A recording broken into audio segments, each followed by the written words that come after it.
নমস্কার, খবর শুনছেন 24 নিউজ বাংলা চ্যানেল থেকে। আজ 5 তারিখ মঙ্গলবার। জানাবো আজকের 20টি গুরুত্বপূর্ণ তাজা খবর। শুরুতেই সংবাদ শিরোনাম। ধরাশায়ী হেভিওয়েটরা, তাসের ঘরের মতো ভাঙল তৃণমূলের উত্তরবঙ্গ দুর্গ। গেরুয়া আবিরে ভাসছে ডুয়ার্স। নবান্নে পালাবদল, ল্যান্ডস্লাইড ভিক্টরির পথে বিজেপি এবং মমতা পতনের নেপথ্যে 5 কারণ।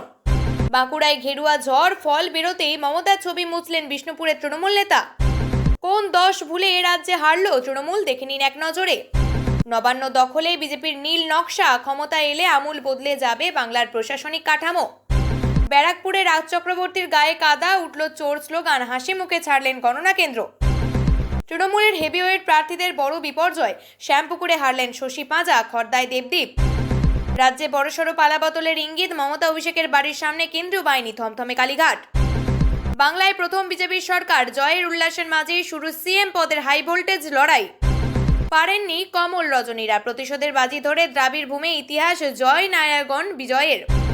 ভবানীপুরে পিছিয়ে গেলেন মমতা, নন্দীগ্রামের পরে শুভেন্দুর কাছে ফের হারবেন। বঙ্গে গেরুয়া বিপ্লব, বিপর্যয়ের দায় কার, মুখ খুললেন বর্ষিয়ান সাংসদ সৌগত রায়। চাকরি থেকে বরখাস্ত করেছিল রেল, বিধায়ক হওয়ার স্বপ্ন ছিল তৃণমূল প্রার্থী স্বপ্না বর্মনের, রাজগঞ্জে করুণ অবস্থা। বঙ্গে গেরুয়া ঝড়ে উড়ে গেল তৃণমূলের 14 মন্ত্রী। গেরুয়া ঝড়ে নিমেষে চূর্ণ বিচূর্ণ তৃণমূল, বাংলায় রং বদল হতেই নবান্নের সামনে উঠল বিজেপির পতাকা। রাজ্যে গেরুয়া ঝড়, 8 জেলায় খাতা খুলতেই পারল না তৃণমূল। কোন কোন জেলায়? আপনাদের কাছে একটা অনুরোধ রইল, আমরা প্রতিদিন চেষ্টা করি আপনাদের জন্য সঠিক, সংক্ষিপ্ত এবং নিরপেক্ষ খবর পৌঁছে দিতে। আমাদের এই ছোট্ট চেষ্টাকে যদি আপনার ভালো লাগে তাহলে দয়া করে একটা লাইক দিয়ে পাশে থাকার বার্তা দিন। আপনাদের একটা লাইকই আমাদের আগামী দিনের অনুপ্রেরণা।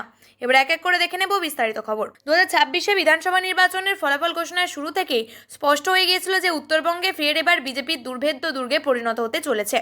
তবে গণনার চূড়ান্ত চিত্র যা সামনে এসেছে তা স্রেফ জয় বললে ভুল হবে। রাজনৈতিক বিশ্লেষকরা একে পলিটিক্যাল সুনামি হিসাবেই দেখছেন। পাহাড় থেকে সমতল, আলিপুরদুয়ার থেকে মালদা, উত্তরবঙ্গের প্রায় প্রতিটি জেলাতেই ঘাসফুল শিবিরকে পর্যদস্ত করে জয়ের ধারা অব্যাহত রেখেছে বিজেপি। 2011 সালের তুলনায় এবার আরও বড় সাফল্য নিয়ে উত্তরবঙ্গে ফিরেছে বিজেপি। শিলিগুড়ির মতো গুরুত্বপূর্ণ কেন্দ্রে তৃণমূলের হেভিওয়েট প্রার্থী গৌতম দেবকে কয়েক হাজার ভোটের ব্যবধানে পরাজিত করেছেন শঙ্কর ঘোষ। জলপাইগুড়ি, কোচবিহার এবং আলিপুরদুয়ারের মতো জেলাগুলিতে তৃণমূলের সাংগঠনিক কাঠামো তাসের ঘরের মতো ভেঙে পড়েছে। মালদা এবং উত্তর দিনাজপুরে বিজেপির ভোট শতাংশে রেকর্ড বৃদ্ধি লক্ষ্য করা গিয়েছে।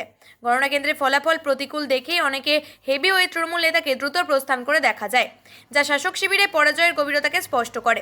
তৃণমূলের এই অভাবনীয় পতনের নেপথ্যে একাধিক কারণ উঠে আসছে। নিয়োগ দুর্নীতি থেকে শুরু করে আরজিকর কাণ্ডের মতো ইস্যুগুলি জনমানুষের যে তীব্র ক্ষোভ তৈরি করেছিল উত্তরবঙ্গে, তার প্রতিফলন সবথেকে বেশি দেখা গিয়েছে। এছাড়াও চা বলয়ে দীর্ঘদিনের সমস্যা এবং পরিযায়ী শ্রমিকদের অসন্তোষ তৃণমূলকে ব্যাক ফুটে ফেলে দিয়েছে। লক্ষ্মীর ভাণ্ডারের মতো জনপ্রিয় সামাজিক প্রকল্পগুলি এবার পাহাড় এবং সমতলের মানুষের ক্ষোভ প্রশমিত করতে ব্যর্থ হয়েছে। পাহাড়ের রাজনীতিতে গেরুয়া শিবিরের একাধিপত্য বজায় রয়েছে। উত্তরবঙ্গের এই সমস্ত জয় বিজেপির জন্য নবান্ন দখলের লড়াইয়ের সবথেকে বড় অক্সিজেন হয়ে দাঁড়ালো। বিশ্লেষকদের মতে একসময় তৃণমূলের মজবুত ঘাঁটিগুলো এই ধস আসলে সরকারের ওপর থেকে সাধারণ মানুষের মোহভঙ্গের প্রতীক।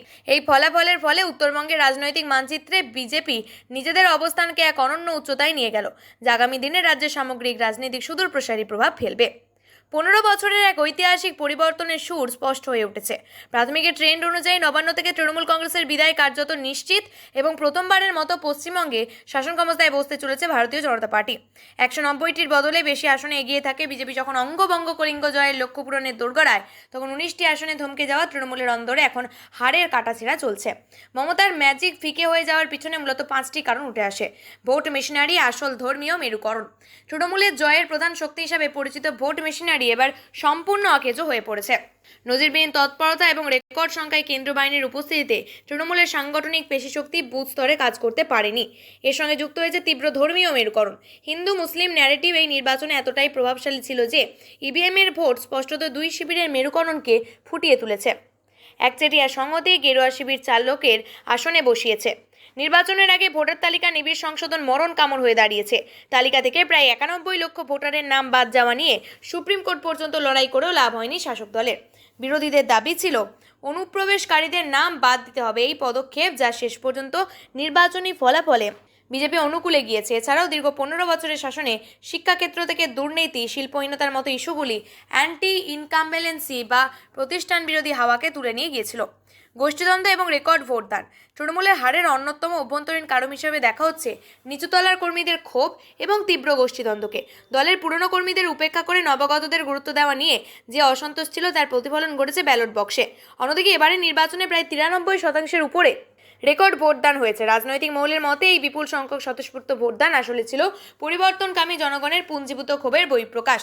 এই বহুস্তরীয় সংকটের কারণে মমতা বন্দ্যোপাধ্যায় দীর্ঘ শাসনের অবসান ঘটতে চলেছে বলেই মনে করা হচ্ছে। বিজেপির জয় কার্যত নিশ্চিত হতেই উলটপুরাণ বিষ্ণুপুরে। গণনার প্রাথমিক ট্রেন্ড আসতেই নাটকীয়ভাবে ভোল বদলালেন বিষ্ণুপুর শহরের তৃণমূল প্রাক্তন যুব সভাপতি সুকান্ত রায়। যে হাতে কদিন আগেও দলের হয়ে দেওয়াল লিখন আর প্রচার করেছিলেন, সেই হাতে আজ মমতা অভিষেক বন্দ্যোপাধ্যায়ের ছবি মুছতে দেখা গেল। বিষ্ণুপুর পুরসভার সামনে প্রকাশ্যে তৃণমূলের দেওয়াল মুছলেন সুকান্ত রায়। গায়ে গেরুয়া আবির মেখে নেত্রী এবং সেনাপতির ছবির ওপরে সাদা রং লেপে দেওয়ায় সেই দৃশ্য দেখে তাজ্জব স্থানীয় বাসিন্দারা।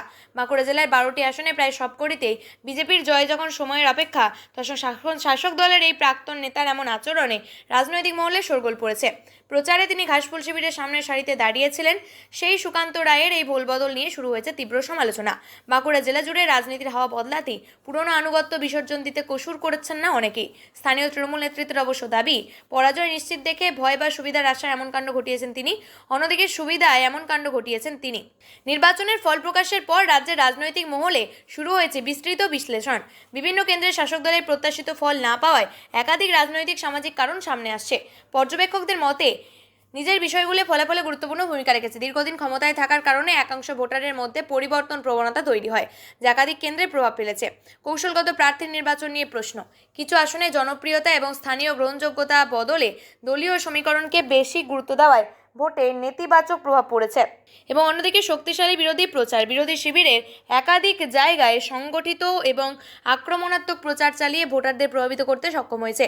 ইস্যুভিত্তিক প্রচারে ঘাটতি, স্থানীয় উন্নয়ন এবং জনসেবামূলক ইস্যু ভোটারদের কাছে যথাযথভাবে পৌঁছাতে না পারায় প্রভাব পড়ে। চাকরি প্রার্থীদের অসন্তোষ, নিয়োগ প্রক্রিয়া, চাকরির সুযোগ, পরীক্ষার অনিশ্চয়তা নিয়ে একাংশ চাকরি প্রার্থীর অসন্তোষ ভোটে প্রভাব ফেলেছে বলেই মনে করা হচ্ছে। ডিএ, বেতন কাঠামো, প্রশাসনিক সিদ্ধান্ত নিয়ে একাংশ সরকারি কর্মীদের অসন্তোষ নির্বাচনী ফলাফলে প্রভাব ফেলেছে বলে মত রাজনৈতিক মহলের একাংশের। গ্রামীণ এলাকায় পরিষেবা, প্রশাসনিক গতি নিয়ে প্রশ্ন থেকে যাওয়ায় ভোটে প্রভাব পড়েছে।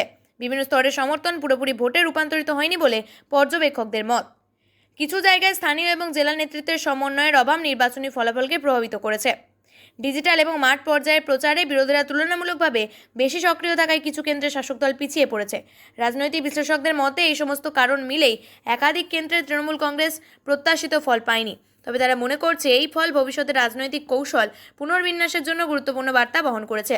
2016 সালের বিধানসভা নির্বাচনকে কেন্দ্র করে পশ্চিমবঙ্গের রাজনৈতিক উত্তাপ একেবারে তুঙ্গে। এই আবহে রাজ্যের ক্ষমতা পরিবর্তনের ডাক দিয়ে এক উচ্চাকাঙ্ক্ষী প্রশাসনিক রোড ম্যাপ করেছে বিজেপির কেন্দ্রীয় নেতৃত্ব। কেন্দ্রীয় স্বরাষ্ট্রমন্ত্রী অমিত শাহের উন্মোচিত সংকল্পপত্র এবং তৃণমূল কংগ্রেসের দীর্ঘ 15 বছরের শাসনকালকে চ্যালেঞ্জ জানিয়ে প্রশাসনকে স্বচ্ছ, গতিশীল এবং দুর্নীতিমুক্ত করার একগুচ্ছ প্রতিশ্রুতি দেওয়া হয়েছে। এই পরিকল্পনার মূলে রয়েছে আমলাতান্ত্রিক জটিলতা দূর করার, সরকারি স্তরে জবাবদিহি নিশ্চিত করা। বিজেপির এই প্রশাসনিক সংস্কারের প্রধান লক্ষ্য হল গত 1.5 দশকে দুর্নীতির খতিয়ান জনসমক্ষে আনা। ক্ষমতায় আসার পর প্রথম পদক্ষেপ হিসাবে বিগত সরকারের দুর্নীতির ওপর একটি শ্বেতপত্র প্রকাশের ঘোষণা করা হয়েছে। এছাড়াও কয়লা, বালি, পাথর মাফিয়াদের দাপট রুখতে 100 দিনের একটি সুনির্দিষ্ট সময়বদ্ধ পরিকল্পনা কার্যকর করা হবে। বিশেষ করে সরকারি নিয়োগ প্রক্রিয়ার মেধাভিত্তিক স্বচ্ছতা ফেরাতে কাটমানি সংস্কৃতি বন্ধ করতে জিরো টলারেন্স নীতি গ্রহণের কথাও বলা হয়েছে।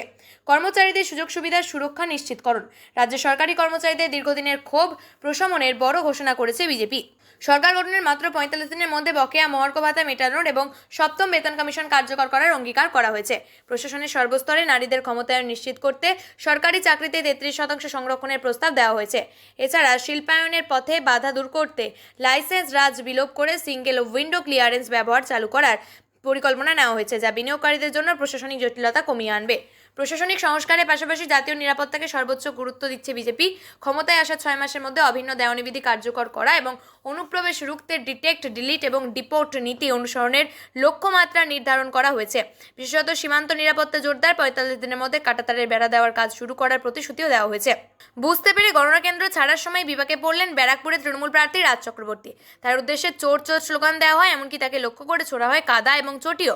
প্রথম থেকেই ব্যারাকপুর আসনে রাজ্যের পিছিয়ে থাকার ইঙ্গিত পাওয়া যাচ্ছিল। সপ্তম রাউন্ডের পর দেখা যায় বিজেপির প্রার্থী কৌস্তব বাগচির থেকে 9,582 ভোটে পিছিয়ে রয়েছে রাজ্য।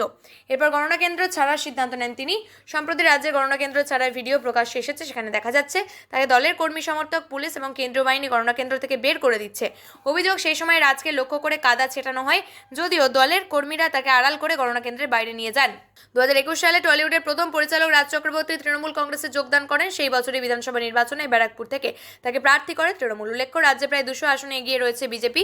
একক সংখ্যাগরিষ্ঠতা অর্জন করে সরকার গঠনের পথে তারা। এই আবহে রাজ্যের একাধিক জায়গায় তৃণমূলের পার্টি অফিস দখল, আগুন ধরিয়ে দেওয়ার মতো ঘটনা ঘটেছে। এছাড়াও তৃণমূলের নেতাদের ব্যাপক বিক্ষোভের মুখে পড়তে হচ্ছে। হেস্টিং কাউন্টিং সেন্টারে অভিষেক বন্দ্যোপাধ্যায় পৌঁছালে তাকে ঘিরেও বিক্ষোভ প্রদর্শন করে বিজেপি কর্মীরা। ওঠে চোর চোর স্লোগান। তাই বলা বাহুল্য, রাজ্যে 15 বছরের তৃণমূল সরকারের পতন হতে চলেছে। মহাগণনার দিন বড়সড় বিপর্যয়ের মুখে শাসক দল তৃণমূল কংগ্রেস। একদিকে যখন রাজ্যের বিভিন্ন কেন্দ্রে হাড্ডাহাড্ডি লড়াই চলছে, তখন শ্যামপুকুর এবং খড়দার মতো গুরুত্বপূর্ণ কেন্দ্রে ধরাশায়ী ছিলেন তৃণমূলের হেভিওয়েট প্রার্থীরা। বিদায়ী মন্ত্রী শশী পাঁজা থেকে শুরু করে প্রাক্তন মন্ত্রী স্বপন দেবনাথ। পরাজয়ের তালিকায় নাম লিখেছে শাসক শিবিরের একাংশ পরিচিত মুখ। উত্তর কলকাতার অন্যতম গুরুত্বপূর্ণ কেন্দ্র শ্যামপুকুরে বড় জয় ছিনিয়ে নিয়েছে বিজেপি। বিদায়ী মন্ত্রী তথা তৃণমূলের প্রার্থী শশী পাঁজা 15,000-এর বেশি ভোটের ব্যবধানে পরাজিত হয়েছেন। খড়দায় জয়ী অধ্যাপক কল্যাণ চক্রবর্তী। উত্তর চব্বিশ পরগনার খড়দা বিধানসভা কেন্দ্রের তৃণমূলের জন্য দুঃসংবাদ, যেখানে পরাজিত হয়েছেন তৃণমূল প্রার্থী তথা পরিচিত সাংবাদিক দেবদীপ পুরোহিত। তাকে হারিয়ে জয়ী হয়েছেন বিজেপি প্রার্থী অধ্যাপক ডক্টর কল্যাণ চক্রবর্তী। খড়দার মতো তৃণমূলের শক্ত ঘাঁটি হিসেবে পরিচিত আসলে বিজেপির জয় রাজনৈতিক বিশ্লেষকের কাছে তাৎপর্যপূর্ণ। বিপর্যয়ের তালিকা আরও দীর্ঘ হয়েছে। পূর্বস্থলী দক্ষিণ কেন্দ্র রাজ্যের মন্ত্রী, প্রাক্তন মন্ত্রী তথা তৃণমূলের অভিজ্ঞ নেতা স্বপন দেবনাথ সেখানে পরাজিত হয়েছেন।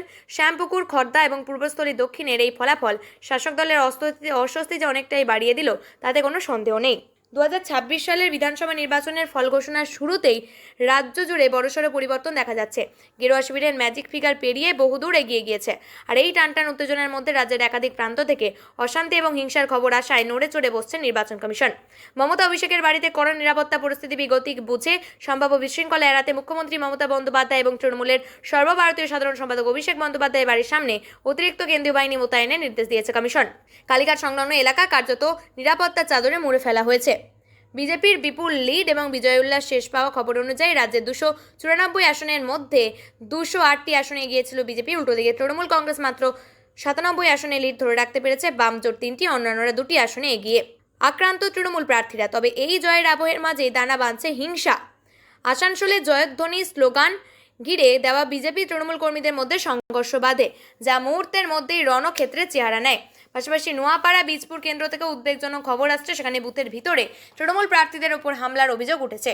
এই ঘটনার পরিপ্রেক্ষিতে সংশ্লিষ্ট পুলিশ কমিশনার এবং জেলা শাসককে দ্রুত ঘটনাস্থলে পৌঁছানোর এবং পরিস্থিতি নিয়ন্ত্রণে আনার নির্দেশ দিয়েছে নির্বাচন কমিশন। বিজেপির এই অভাবনীয় উত্থান এবং রাজ্যের বর্তমান আইনশৃঙ্খলা পরিস্থিতি নিয়ে এখন দেশ জুড়ে চর্চা তুঙ্গে। সন্ধ্যের মধ্যে চূড়ান্ত ফলাফল কি দাঁড়ায় এবং প্রশাসন শান্তি বজায় রাখতে কতটা সফল হয়, সেটাই এখন দেখার।